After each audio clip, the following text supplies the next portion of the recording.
Hi అండి, అందరికీ నమస్కారం. Welcome back to our channel Devi Pamireddy. ఇవాళ వీడియో వచ్చేసి వృద్ధాశ్రమంలో ఇవ్వడానికి నేను ఈరోజు స్నాక్స్ ప్రిపేర్ చేశాము. ఇవి వచ్చేసి బెల్లం కజ్జికాయలు, అలాగే చెక్లాలు చేసాము. ఈ బాక్సెస్ కూడా నేను ఇస్తున్నానండి ఓల్డేజ్ హోమ్లో. వాళ్ళు ప్లాస్టిక్ బాక్సుల్లోనూ యూజ్ అండ్ త్రో బాక్సుల్లోనూ కర్రీస్ వేయించుకుంటున్నారు. అది హెల్త్కి మంచిది కాదు కదా తింటే, అందుకోసమనే నేను స్టీల్ బాక్సులు ఇస్తానన్నాను. ఈ స్టీల్ బాక్సుల్లోకి ఇవన్నీ పెట్టేసి నేను ఇస్తున్నానండి. ఈ వీడియోని కూడా ఎక్కడ స్కిప్ చేయకుండా మీరు లాస్ట్ వరకు చూడండి. వీడియో నచ్చినట్లయితే లైక్ చేయండి, షేర్ చేయండి. అలాగే ఫస్ట్ టైం చూస్తున్న వాళ్ళు నా ఛానల్ సబ్స్క్రైబ్ కూడా చేయండి. ముందు ప్రాసెస్ని కూడా చూద్దాం.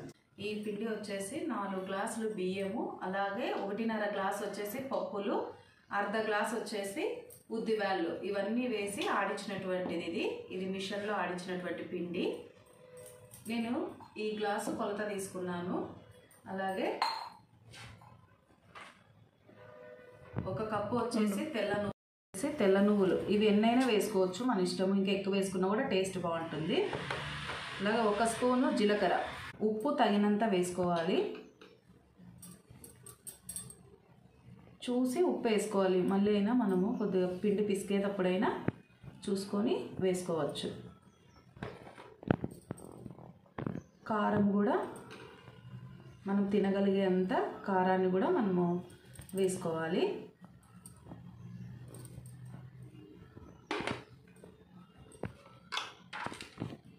ఇప్పుడు ఇదంతా బాగా కలిపేసి పిండిలో మొత్తం ఇవన్నీ బాగా కలిసేలాగా మిక్స్ చేయాలి. ఇప్పుడు ఈ పిండిలోకి నేను రేషన్ బియ్యం తీసుకున్నాను కదా 4 గ్లాసులు. ఇప్పుడు నేను 1 గ్లాసు ఆయిల్ వేస్తున్నాను. ఇందులోకి డాల్డా కూడా వేసుకోవచ్చు. నేనైతే ఆయిల్ వేస్తున్నాను. ఈ గ్లాసు నిండుగా వేడి ఆయిల్ పోసుకుందాము.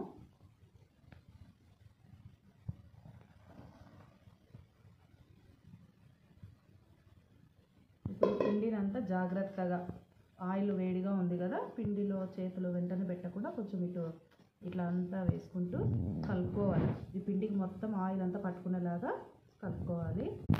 పిండికి అంతా ఆయిల్ పట్టుకునే వరకు కలపాలి.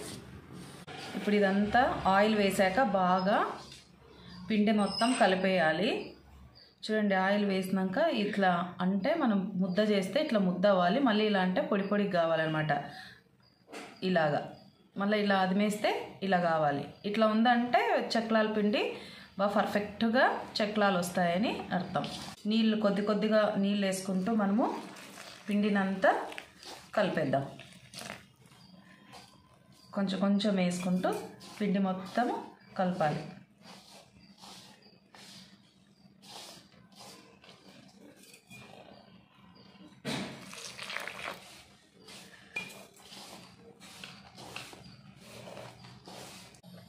పిండిని ఈ విధంగా మనము అంతా కలుపుకోవాలి.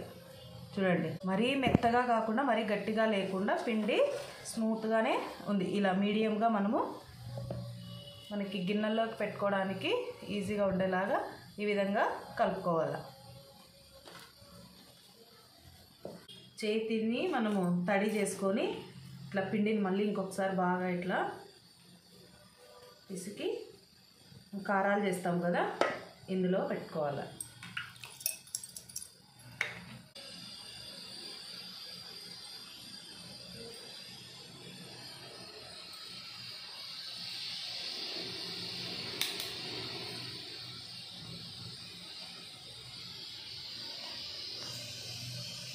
ఇలా అన్ని కారం చుట్లు మనము చుట్టుకొని ఆయిల్లో వేసుకోవాలి.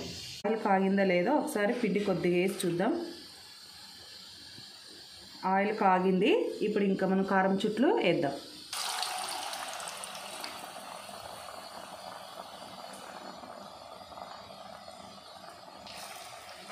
ఆయిల్ ఇలా పైకి మనం పొంగిపోకుండా ఉండాలంటే కొద్దిగా చింతపండు పిచ్చ వేసినామంటే ఆయిల్ పొంగదు.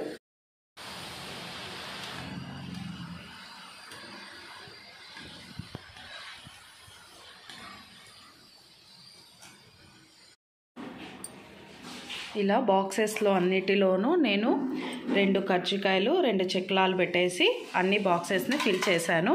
ఇంకా ఇవన్నీ కూడా ఇప్పుడు నేను ఓల్డేజ్ హోమ్కి తీసుకెళ్తానండి. థ్యాంక్ యూ ఫర్ వాచింగ్ అండి.